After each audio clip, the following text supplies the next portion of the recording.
سلام به همگی، مریم هستم. به کانال آشپزی من خیلی خوش اومدین. امروز آموزش یکی از خوشمزه ترین نانهای ترکی رو داریم که روی اون بسیار ترد و داخلش بسیار نرم و پنبه‌ایه.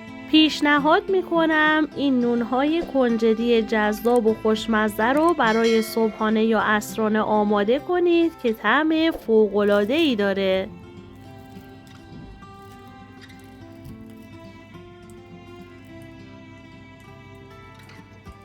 برای درست کردن این نونهای خوشمزه ابتدا 1 لیوان شیر گرم معادل 200 میلی لیتر رو به همراه 1 لیوان آب گرم معادل 200 میلی لیتر داخل ظرفی میریزم. 1 قاشق غذاخوری شکر معادل 20 گرم رو اضافه میکنم. به 10 گرم مایع خمیر حدوداً 1 قاشق غذاخوری احتیاج داریم، اون رو هم اضافه میکنم. کمی هم میزنم تا شکر حل شه.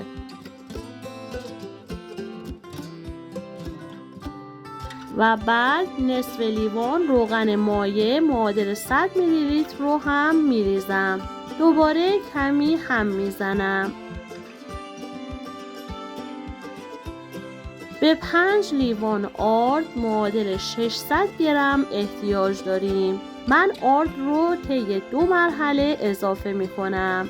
ابتدا نصف آرد رو الک می کنم و بعد 1 قاشق چایخوری نمک حدوداً 8 گرم رو می ریزم. کمی هم می زنم.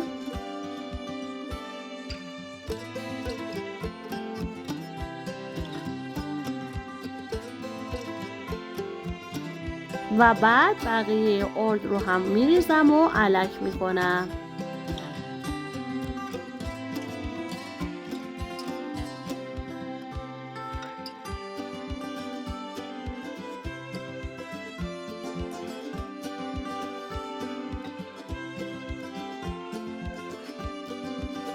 ابتدا کمی مخلوط میکنم و از این مرحله به بعد بقیه کار رو با دست انجام میدم. شروع به ورز دادن خمیر میکنم تا خمیر خیلی نرم و لطیفی به دست بیاد که به دست نچسبه. دقت کنید خمیر این نون نباید سفت باشه.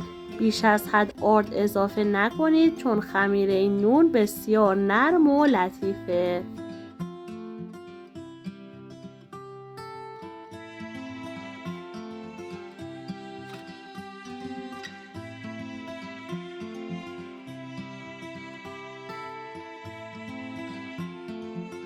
حالا خمیر رو جمع می کنم و با دست به این صورت به شکل یه چونه بزرگ در میارم. مقداری روغن داخل ظرف می ریزم و کف و دور تا دور ظرف رو با این روغن آغشته می کنم. خمیر رو داخل کاسه قرار میدم و روی خمیر رو با سلفون میگیرم و بعد روش رو با حوله میپوشونم. در یه جای نسبتاً گرم به مدت 40 دقیقه زمان میدم تا خمیر استراحت کنه. بعد از این زمان همونطور که میبینید خمیر حسابی پف کرده و حجمش 2 برابر شده. با دست پف خمیر رو میگیرم.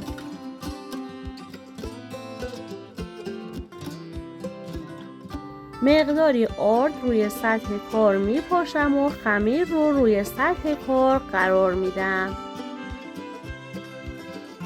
کمی ورز میدم و خمیر رو دوباره به این صورت جمع میکنم.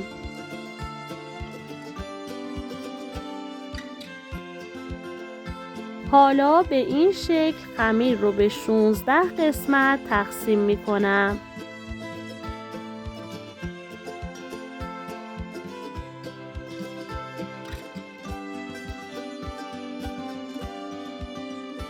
هر قسمت از خمیر رو به این شکل به صورت چونه در میارم.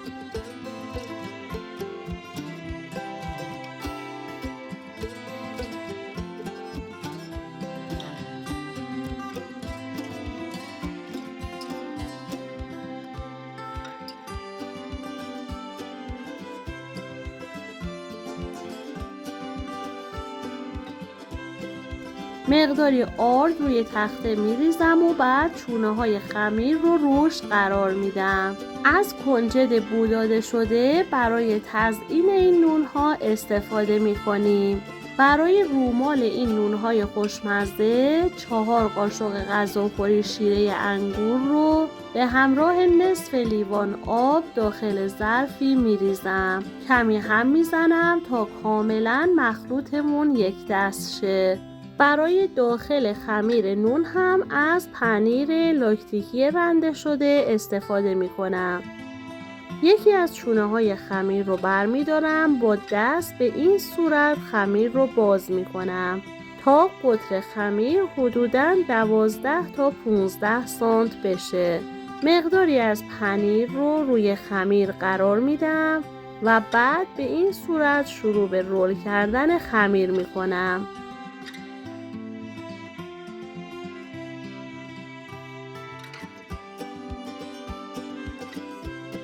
گوشه های خمیر رو جمع می کنم و لبه خمیر رو به این صورت با دست فیکس می کنم.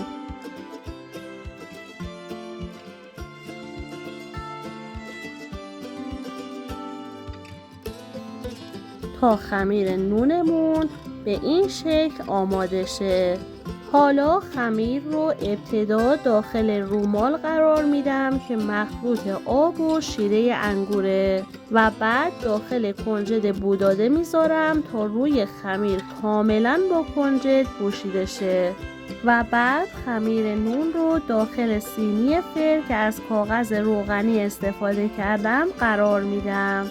من یکی دیگه از چونه های خمیر رو به همون شکل آماده می کنم. ابتدا خمیر رو با دست باز می کنم. مقداری پنیر روی یک قسمت از خمیر قرار میدم و بعد شروع به رول کردن خمیر می کنم. دوستان عزیز، امیدوارم تا اینجا از ویدیو خوشتون اومده باشه. خوشحال میشم ویدیو رو لایک کنید. نظراتتون رو در مورد این نون کنجدی فوق‌العاده خوشمزه در کامنت ها بنویسید و اگر تا به حال کانال رو سابسکرایب نکردید لطفا برای دیدن آموزش های بیشتر کانال رو سابسکرایب کنید. زنگوله رو روی آل قرار بدید تا اگر ویدیوی جدیدی گذاشتم مطلع شید. خیلی ممنون از حمایت و همراهی شما دوستان عزیز. بعد از اینکه همه خمیرهای نون رو آماده کردیم، روی اونها رو با پارچه‌ای میپوشونیم و مجدداً به مدت 15 دقیقه بهشون استراحت میدیم.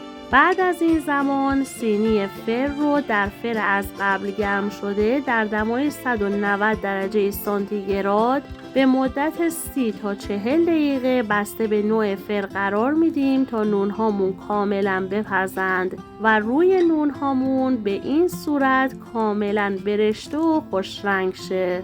پیشنهاد میکنم این نونهای کنجدی فوق‌العاده خوشمزه رو برای وعده صبحانه یا عصرانه درست کنید و از خوردنش لذت ببرید.